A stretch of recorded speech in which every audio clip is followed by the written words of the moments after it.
செல்வம் தேடி அழைக்கிறோம், பாரம் கொஞ்சம் சேர்க்கிறோம், வாழும் அர்த்தம் மறக்கிறோம், இது சரிதானோ?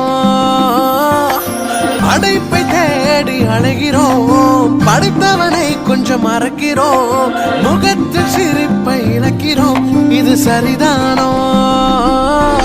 நெஞ்சம் உன்னை கேட்கும், கொஞ்சம் மனதால் சிரித்தால் என்ன? பாரம் உன்னை கேட்கும், கொஞ்சம் என்னை மறந்திட. துயரங்கள் கொஞ்சம் அகற்றிட, அதை இனிமே சேர்க்கும். இயேசுவை கொஞ்சம் நினைத்திட, அது புதுமை சேர்க்கும். கவலைகள் கொஞ்சம் அகற்றிட, அது அழகு சேர்க்கும்.